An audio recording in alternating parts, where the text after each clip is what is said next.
सुर्खियों में। नमस्कार, हमारे साप्ताहिक कार्यक्रम सुर्खियों में मध्य प्रदेश में आपका स्वागत है। मैं हूं राशिद अहमद खान। श्रोताओं, स्वच्छ भारत अभियान के शुभारंभ की 10वीं वर्षगांठ का उत्सव मनाने के लिए 17 सितंबर यानी प्रधानमंत्री नरेंद्र मोदी जी के जन्मोत्सव से राष्ट्रपिता महात्मा गांधी की जयंती 2 अक्टूबर तक स्वच्छता ही सेवा अभियान आयोजित किया जा रहा है। इस बार अभियान की थीम है स्वभाव स्वच्छता, संस्कार स्वच्छता। इसके अंतर्गत देश भर में स्वच्छता के प्रयासों में नागरिकों की भागीदारी और सामूहिक कार्यों की भावना को प्रज्वलित किया जाएगा। कार्यक्रम के आज के अंक में हम अभियान पर विस्तार से चर्चा करेंगे। इसका उद्देश्य, टारगेट एरिया, स्टेक होल्डर्स के बारे में भी बात करेंगे। हम आपसे स्वच्छता को लेकर लोगों की बदली हुई सोच और प्रदेश और देश की उपलब्धियां भी साझा करेंगे। महत्वपूर्ण विषय पर चर्चा के लिए हमारे साथ मौजूद हैं संजीव परसाई जी। आप वर्तमान में स्वच्छ भारत मिशन शहरी परियोजना प्रबंधन इकाई में टीम लीडर की भूमिका निभा रहे हैं। संजीव जी, बहुत स्वागत है आपका। धन्यवाद राशिद जी। संजीव जी, सबसे पहले आपसे स्वच्छता ही सेवा अभियान के बारे में, जो कि आज का विषय भी हमारा है, उसके बारे में जानना चाहेंगे, जो कि एक पखवाड़े तक चलना है। उस दौरान किस तरह के जागरूकता कार्यक्रम आयोजित किए जाएंगे? सबसे पहले तो आपके सभी श्रोताओं को स्वच्छ नमस्कार। मध्य प्रदेश से स्वच्छता की प्रेरणा पूरे देश में जाए, ये हमारा लक्ष्य है और माननीय प्रधानमंत्री जी के जो उद्देश्य है उस उद्देश्य को हम जन जन तक पहुंचा सकें। अब सवाल आपका स्वच्छता ही सेवा अभियान 2024 से जुड़ा हुआ है। स्वच्छता ही सेवा अभियान के यदि हम पूर्व वर्षों की बात करें तो ये साल 2017 से शुरू हुआ था और हर वर्ष इसकी एक विशेष थीम होती है।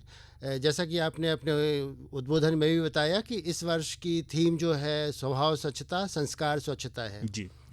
तो 2017 में स्वच्छता ही सेवा प्रारंभ हुआ। उसके बाद प्लास्टिक अपशिष्ट प्रबंधन, आज़ादी का अमृत महोत्सव हमने मनाया, दर्शनीय स्वच्छता पर हमने काम किया और 2023 हमारा कचरा मुक्त भारत पर केंद्रित था।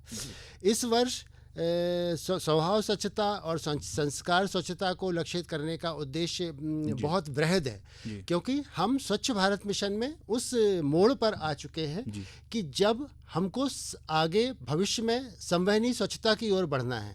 इसका अर्थ यह हुआ, आसान भाषा में अगर मैं आपके दर्शकों को समझाने का प्रयास करूं, हम स्वच्छता का एक मानक स्तर हमने, हमारे शहरों ने, हमारे देश ने प्राप्त कर लिया है। अब हमको उस जो आज तक प्रयास किए गए हैं उन प्रयासों को संवहनीय बनाना, मतलब निरंतर करने के लिए अब प्रयास स्वभाव में लाना है, आदत बनानी है। बिल्कुल, उस दिशा में हमको आगे बढ़ना है। तो इस वर्ष स्वच्छता ही सेवा की थीम, जैसा आप अभी चर्चा भी की, स्वभाव स्वच्छता, संस्कार स्वच्छता।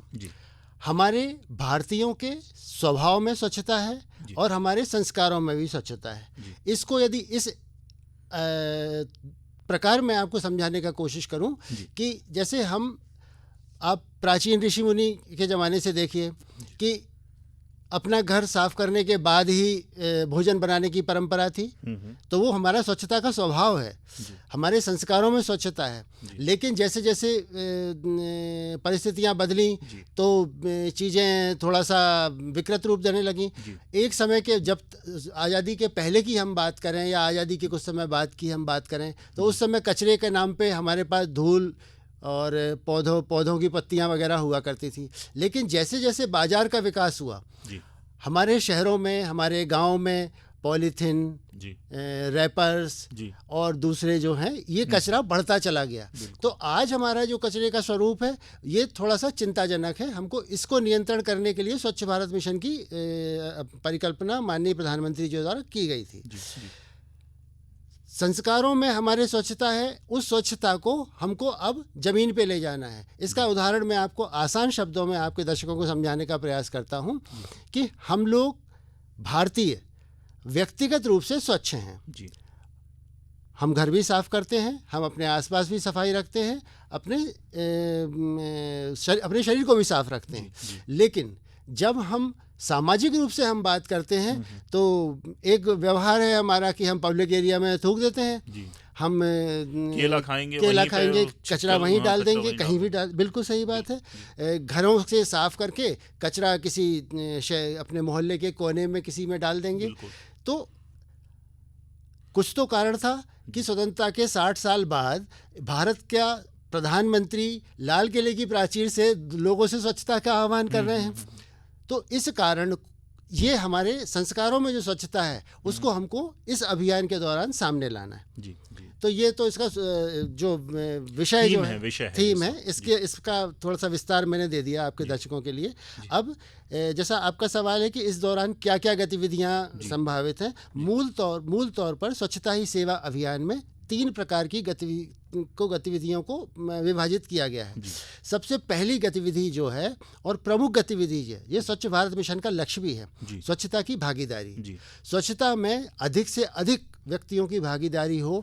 उसका कारण यदि आप आसान तरीके से समझें, स्वच्छता एक ऐसा विषय है जिसमें अमीर, गरीब, बड़ा आदमी, छोटा आदमी, जात पात, धर्म कोई मायने नहीं रखता इस विषय पर। स्वच्छता सभी के लिए जरूरी है। बिल्कुल, ये सभी के लिए जरूरी है। इसलिए जब सबके लिए जरूरी है तो सभी की भागीदारी भी बहुत आवश्यक है। तो जो लोग स्वच्छता से अभी किसी भी कारण से दूर हैं या उन तक ये विषय नहीं पहुंच पाया है, हालांकि ये मानना बड़ा मुश्किल है कि उन तक विषय नहीं पहुंचा होगा, क्योंकि पिछले 10 सालों से जो काम हुआ है भारत में स्वच्छता को लेकर, ये मतलब अद्वितीय है। बिल्कुल। तो उनकी भागीदारी इसमें बढ़ाना है। दूसरा प्रमुख विषय जो है संपूर्ण स्वच्छता और स्वच्छता लक्षित इकाई। इसमें स्वच्छता ही सेवा अभियान में एक नया कंसेप्ट इसमें लाया गया, उसकी मैं थोड़ा सा विस्तार से चर्चा करूंगा। संपूर्ण स्वच्छता का अर्थ अब यह हुआ कि अभी तक हम जहां पर स्वच्छता के रूप में स्वच्छता को पहुंचा चुके हैं, जिस स्तर पर हम स्वच्छता की बात कर चुके हैं, अब हमको उससे आगे जाना है। उदाहरण के तौर पे हम जिस टेबल पर बैठे हुए हैं, इस टेबल के को साफ दिख रही है हमको, लेकिन इस टेबल के नीचे भी कचरा हो सकता है। हाँ। जहां इस टेबल के पैर रखे हुए हैं, हो सकता है वहां पर कोई धूल हो।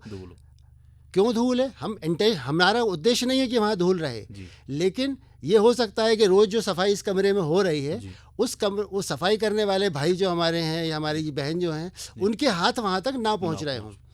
तो संपूर्ण स्वच्छता का लक्ष्य यह है कि जहां जहां भी ऐसे कोई छोटे मोटे स्थान, बड़े स्थान छूट गए हैं हमारी रोजाना की सफाई से, संपूर्ण स्वच्छता में के लक्ष्य के अंतर्गत हमको उनको कवर करना है। इस अभियान में इन सभी स्थानों को हम ब्लैक स्पॉट कह रहे हैं। बिल्कुल।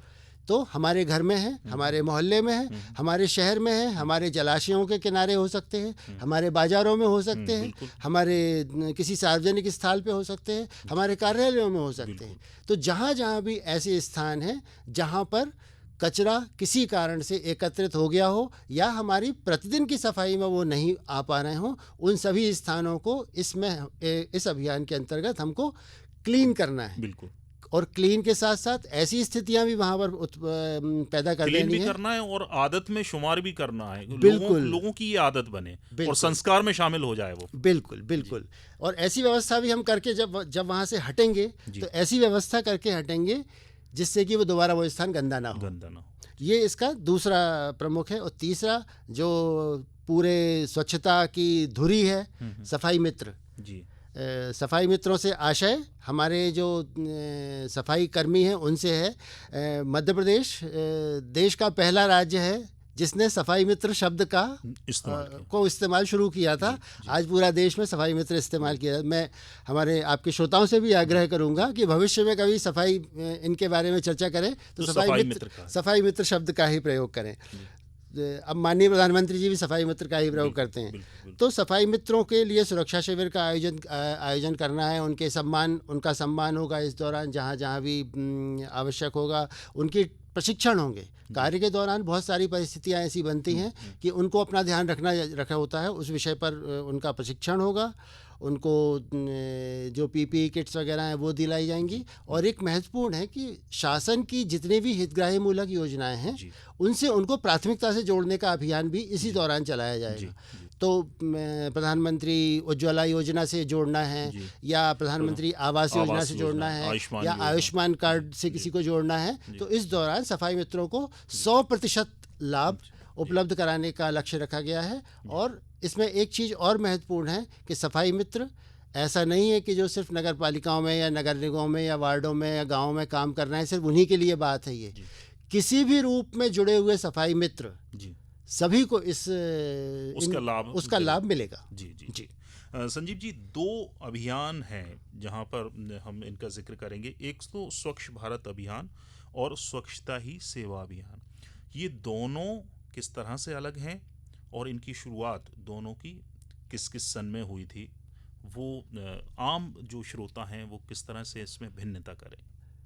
बिल्कुल, ये कई बार हमें लगता है कि ये दोनों एक ही हैं। जी आम श्रोताओं के लिहाज से अगर यदि बात की जाए जी तो, लेकिन हम ऐसा कह सकते हैं कि एक बहुत बड़ा अम्ब्रेला है जी स्वच्छ भारत मिशन। जी स्वच्छ भारत मिशन में बहुत सारे घटक हैं जिनको कि हम क्रियान्वित करते हैं। जी आपके दर्शकों को बताना चाहूँगा कि साल 2014 में जी माननीय प्रधानमंत्री जी ने स्वच्छ भारत मिशन की आधारशिला रखी थी। जी ये इसका वर्तमान में जो है स्वच्छ भारत मिशन का द्वितीय चरण चल रहा है। जी स्वच्छ भारत मिशन के अंतर्गत बहुत सारी गतिविधियां हैं जी जिसमें प्राथमिक लक्ष्य था कि भारत को खुले में शौच से मुक्त बनाना। जी उसके बाद नागरिकों को जो पात्र हैं उनको घरों में शौचालय उपलब्ध कराना, जी सार्वजनिक शौच व्यवस्थाओं की व्यवस्था करना, जी घरों से कचरा संग्रहण व्यवस्था शुरू करवाया इसी मिशन के दौरान।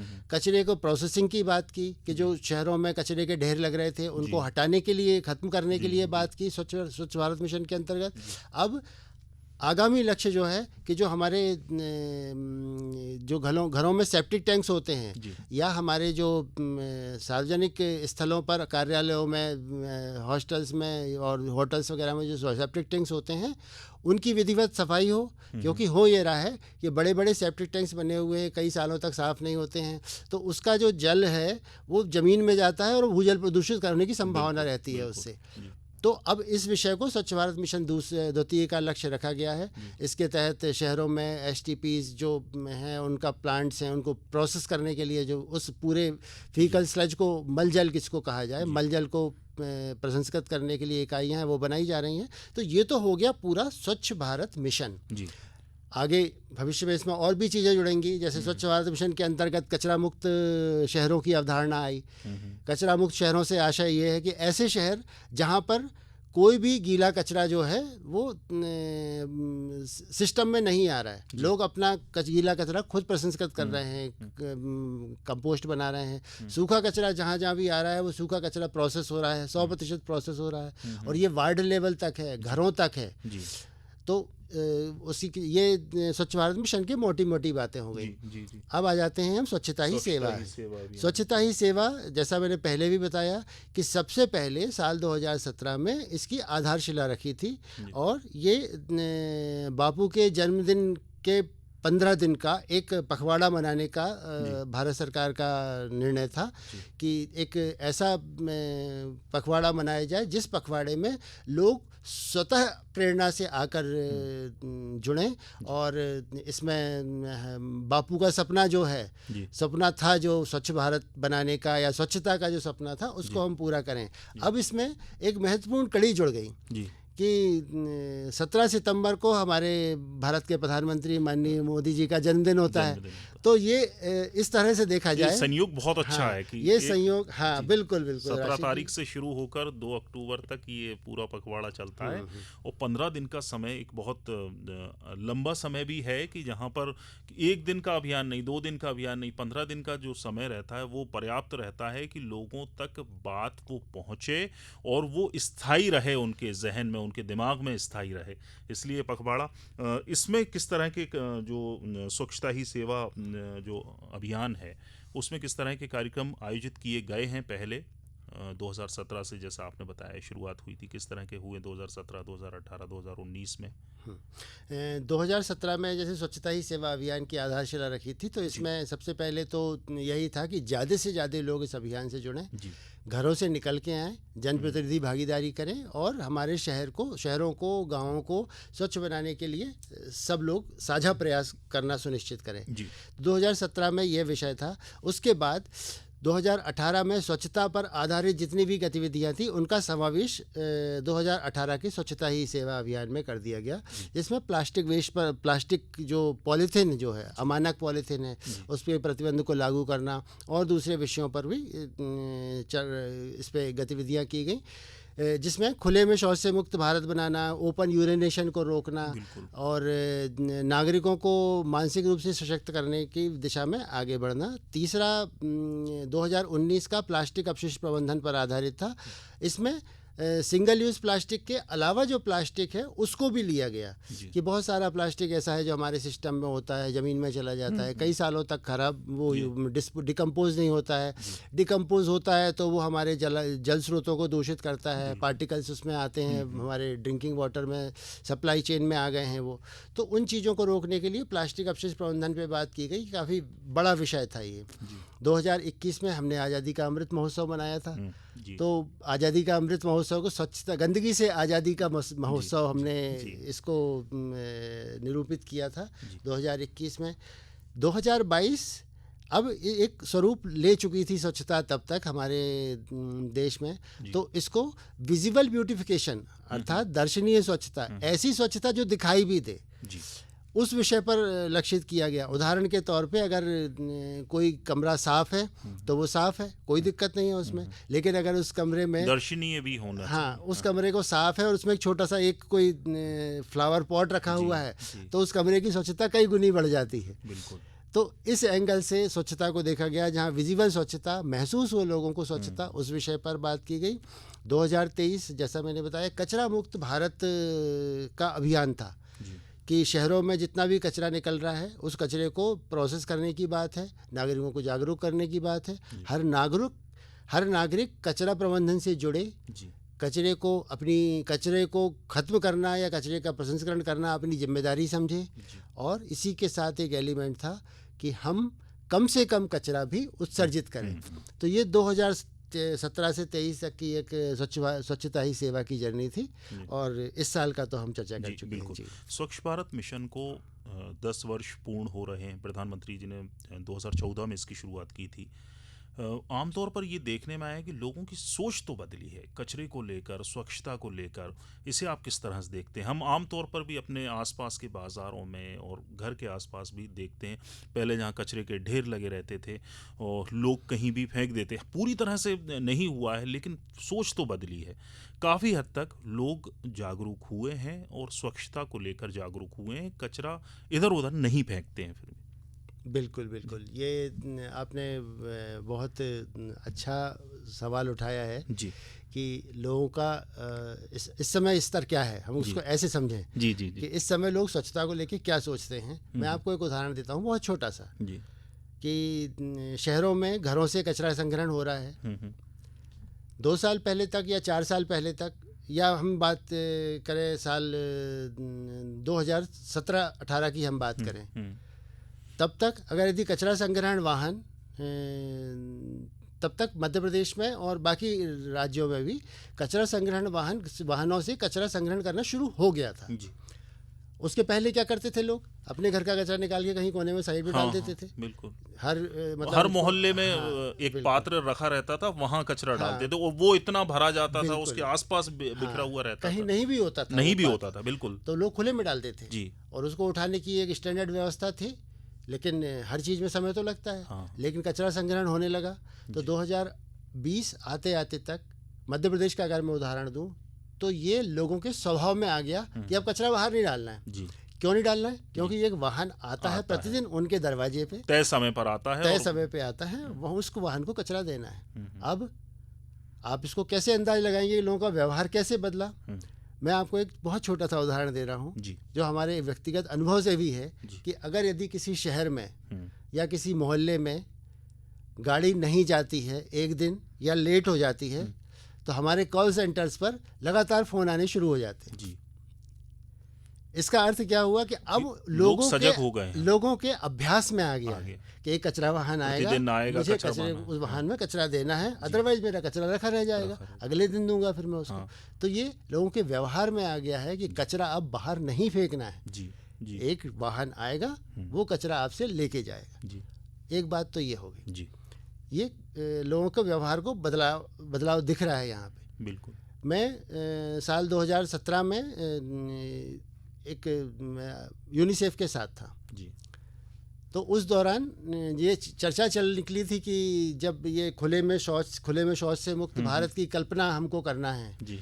तो उस समय ज़मीन से लेके आसमान तक, मतलब हमारे नगर पालिकाओं और गाँव के कर्मचारियों से लेके प्रमुख सचिव लेवल तक और कई राज्यों के देखा जाए तो मुख्य सचिव लेवल तक जी। सबका ये मानना था कि ये बहुत कठिन प्रक्रिया है, बहुत मुश्किल है, असंभव है। भारत को खुले में शौच से मुक्त बनाना असंभव है जी। कारण इसके थे, इतना बड़ा इंफ्रास्ट्रक्चर हम कहाँ से लाएंगे जी। लाखों लोग, लाखों परिवार, करोड़ों परिवार थे जिनके पास शौचालय ही नहीं थे। नहीं। इन करोड़ों लोगों को शौचालय कैसे बना के देंगे? बिल्कुल। क्या प्रक्रिया होगी उसकी? जो लोग शहरों में आ रहे हैं या गांव में आ रहे हैं, जो लोग खुले में घूम रहे हैं, उनके लिए पब्लिक टॉयलेट्स कैसे बनाए जाएंगे? कितना बड़ा चैलेंज है। और सबसे बड़ा बाधा थी लोगों का व्यवहार। जी। लोग खुले में शौच करने के आदी थे, खुले में पेशाब करने से लोगों को शर्म नहीं लगती थी, किसी को कोई तकलीफ भी नहीं थी जी। बहुत सारे आप शहरों में देखेंगे, गाँव में देखेंगे, बहुत सारी दीवारें जो है वो पीली पीली आज भी हो रखी थी जी। जी। तो लोगों को कोई दिक्कत नहीं थी इन सब विषयों से। और लोगों को जब कोई दिक्कत नहीं है किसी विषय से, आप तो उसको वहाँ से रोकोगे तो बदलाव बहुत कठिन प्रक्रिया हो जाएगी। ये उस समय सोच था लोगों का और ये सही भी था एक दृष्टि। लेकिन आज बताइए, आज सिर्फ 10 सालों में परिवर्तन इतना आया है कि अब ये पूरा वो हो चुका है, भारत खुले में शौच से मुक्त हो चुका है। भारत में हर घर में, हर परिवार में, हर पात्र परिवार के पास शौचालय है जिसको वो उपयोग भी कर रहे हैं। बिल्कुल। खुले में शौच से मुक्त होने की जो परिकल्पना थी अब वो बहुत पीछे रह गई, अब वो स्थान ही खत्म हो गए हैं जहाँ पर लोग खुले में शौच जाया करते थे, चाहे गांव हो चाहे शहर हो। बिल्कुल। खुले में पेशाब करने वाली व्यवस्थाएं थी। पिछले 4 साल से 5 साल से जब इसको टच किया गया तो ओपन यूरिनेशन भी बंद हो गया है। अब इंफ्रास्ट्रक्चर में लगातार बदलाव आ रहा है। अब बदलाव ऐसे आ रहा है कि अब यदि कोई खुले में शौच करता हुआ दिख जाता है तो गांव के लोग, शहर के लोग आपस में उसको टोकते कि ये क्या तमाशा है, तुम्हारे यहाँ टॉयलेट बना हुआ है, तुम क्यों आए हो यहाँ? बिल्कुल, बिल्कुल। तो ये बदलाव है। इसको मध्य प्रदेश ने इस पूरे बदलाव को कैटर करने के लिए जो रणनीति अपनाई थी वो थी मांग विस्तार, डिमांड जनरेशन इसको बोलते हैं। डिमांड जनरेशन का अर्थ यह हुआ कि अगर मैं एक सेवा आपको नियमित रूप से प्रदान करूंगा तो एक समय के बाद वो सेवा आपके व्यवहार में आ जाएगी और आप जब जिस दिन वो सेवा नहीं मिलेगी आप उसकी मांग करोगे मुझसे। तो ये अब हम लोगों के व्यवहार में प्रत्यक्ष परिवर्तन देख रहे हैं। कई शहरों से ऐसी खबर आती है कि यदि खुले में कोई कचरा फेंकता है तो लोग ही टोक देते हैं, क्या कर रहे हो ये? सही बात। तो यही एक बदलाव की अपेक्षा थी। दोनों चीज़ों में मैंने ये बदलाव देखा है। एक तो कचरा फेंकने में भी लोग भी अब डरने लगे, खुले में नहीं फेंकते हैं। और एक खुले में शौच या पेशाब करने की जो आदत होती है, मूत्र विसर्जन की जो खुले में अब नहीं करते हैं। पब्लिक टॉयलेट ढूंढते हैं, थोड़ा इंतज़ार करते हैं कि पब्लिक टॉयलेट जहाँ मिलेगा वहीं वो अपना मूत्र विसर्जन करेंगे या जो भी उनको करना। बिल्कुल। तो ये सोच में बदलाव तो आया है। अब मेरा जो अगला प्रश्न है वो, इससे पहले भी आपने जिक्र किया है कि स्वच्छ भारत मिशन में मध्य प्रदेश जो है उसने देश में श्रेष्ठता का परचम लहराया। इंदौर एक मिसाल है, 7 बार लगातार सबसे स्वच्छ शहर है। स्वच्छ भारत मिशन शहरी के मध्य प्रदेश के जो 2023 के परिणाम थे उसमें भी दूसरे स्थान पर रहा है और 6 शहरों ने राष्ट्रीय पुरस्कार जो है हासिल किए हैं। इसको किस तरह से देखते हैं? बहुत बड़ी उपलब्धि है। हालांकि बहुत विस्तार से हम लोग चर्चा कर चुके हैं, लेकिन मैं नगरीय प्रशासन विभाग जिसके अंतर्गत ये पूरा आता है उसके नज़रिए से समझना चाहता हूँ किस तरह के जो आदत में बदला है लोगों के कि शहर, कम से कम शहर जो है सबसे स्वच्छ हो गए हैं। इंदौर इसकी मिसाल है। और सिर्फ इंदौर ही नहीं, इसके अलावा सबसे स्वच्छ राजधानी भी भोपाल रह चुका है। और भी शहर हैं वहाँ पर भी स्वच्छता जो है दिखती है सतह पर। बिल्कुल। आपके सवाल का जवाब मैं 2 हिस्सों में देना चाहूँगा जी। पहला हिस्सा तो ये है कि ये संभव कैसे हुआ जी। क्या ये किसी एक व्यक्ति का काम है या कौन था इस पूरे अभियान के पीछे? दरअसल मध्य प्रदेश ने पहले दिन से स्वच्छता को बहुत गंभीरता से लिया। जी। मध्य प्रदेश के पास एक एज था, एडवांटेज था कि मध्य प्रदेश में स्वच्छ भारत मिशन से पहले मुख्यमंत्री शहरी स्वच्छता कार्यक्रम लागू हो रहा था, जिसके अंतर्गत बहुत जो मध्य प्रदेश के खुद के संसाधन थे उसके हिसाब से लोगों को शौचालय वगैरह उपलब्ध कराए जाते थे। नगरीय निकाय स्वच्छता का काम देखते थे, कचरा संग्रहण और बाकी साफ सफाई दूसरा ये सब काम देखा करते थे। तो मध्य प्रदेश के पास वो एज था। 2014 के बाद मध्य प्रदेश में प्रधानमंत्री जी के आह्वान करने के बाद मुख्यमंत्री जी के बाद जो प्रशासनिक अमला था और शहरी विकास विभाग का जो अमला था, ये पूरा का पूरा एकमात्र लक्ष्य को प्राप्त करने के लिए जुट गया। तो सबसे पहले ये यदि मध्य प्रदेश आज कुछ हासिल कर पाया है तो ये इस वजह से हासिल कर पाया है कि लीडरशिप से लेके टॉप लीडरशिप से लेके नीचे तक सब लोग एक जैसा सोच रहे थे। सबका लक्ष्य एक मात्र था कि मध्य प्रदेश को किसी स्तर पर पहुंचाना है। दूसरा इसमें यह था कि इसमें लगातार लोगों की क्षमताएं विकसित की गई।